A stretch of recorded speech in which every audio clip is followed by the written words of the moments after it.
तो दोस्तों आईओबी यानी कि इंडियन ओवरसीज बैंक ने अपने क्वार्टर फोर के नंबर को डिस्क्लोज कर दिया है। तो चलिए देखिए क्वार्टर फोर के नंबर्स के अंदर डाटा लाक्स में मैं आपको क्रॉस में बता रहा हूँ। तो देखिए पिछले क्वार्टर में कंपनी ने 8,409 करोड़ के आसपास का टोटल इनकम जनरेट किया था। पिछले साल देखें तो 9,106 करोड़ के आसपास, जबकि अभी देखें तो बढ़ के 9,214 करोड़ आपको जाता हुआ देखने को मिला। तो साल दर साल क्वार्टर क्वार्टर देखें तो कंपनी का टोटल इनकम आपको बढ़ता हुआ देखने को मिल रहा है। इंटरेस्ट इनकम देखें तो पिछले क्वार्टर में 7,111 करोड़ जनरेट किया था। पिछले साल 6,628 करोड़, जबकि अभी देखें तो बढ़ के 7,633 करोड़ आपको देखने को मिला। तो इंटरेस्ट इनकम देखें तो आपको साल दर साल क्वार्टर क्वार्टर बढ़ता हुआ देखने को मिल रहा है। कंपनी के नेट इंटरेस्ट इनकम की बात कर लेते हैं, क्योंकि इंपॉर्टेंट तो सबसे ज़्यादा यही है।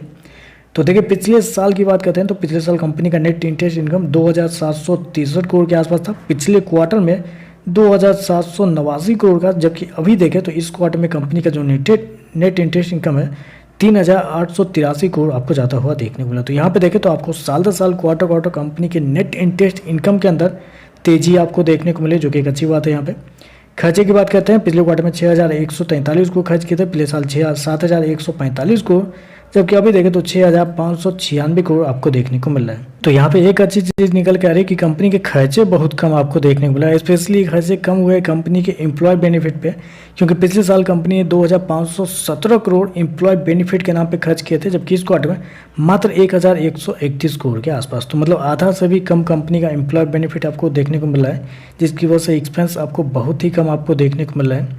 चलिए कंपनी का प्रोविजन क्या निकलता है वो देखते हैं। तो देखिए पिछले क्वार्टर में कंपनी ने प्रोविजन के रूप में 1,028 करोड़ गवाए थे। पिछले साल 767 करोड़ के आसपास, जबकि अभी देखें तो 1,063 करोड़ आपको देखने को मिला। तो साल दर साल क्वार्टर क्वार्टर कंपनी के जो प्रोविजन है वो आपको बढ़ते हुए देखने को मिल रहा है। और कंपनी के नेट प्रॉफिट की बात करते हैं तो देखिए पिछले क्वार्टर में 873 करोड़ का प्रॉफिट था। पिछले साल 808 करोड़, अभी देखें तो बढ़ के 1,051 करोड़ आपको जाता हुआ देखने को मिला। तो कंपनी का प्रॉफिट देखें तो आपको साल दर साल क्वार्टर क्वार्टर बढ़ते हुए देखने को मिला है। लगभग 30% के आसपास की तेजी है साल दर साल कंपनी का प्रॉफिट के अंदर।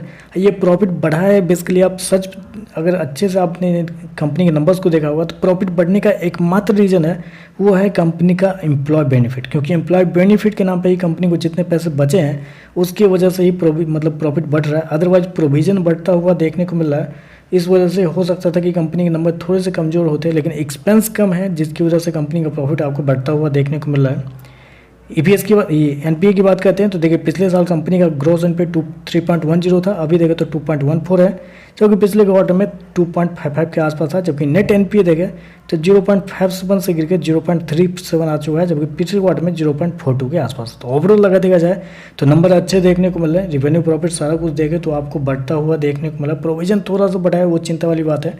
बाकी ओवरऑल अगर नंबर को निकाला जाए तो नंबर पॉजिटिव आपको देखने को मिल रहा है। तो चलिए बस आज के लिए बस इतना है। वीडियो पसंद आए तो लाइक कीजिएगा, साथ में साथ चैनल को सब्सक्राइब जो कीजिएगा। धन्यवाद।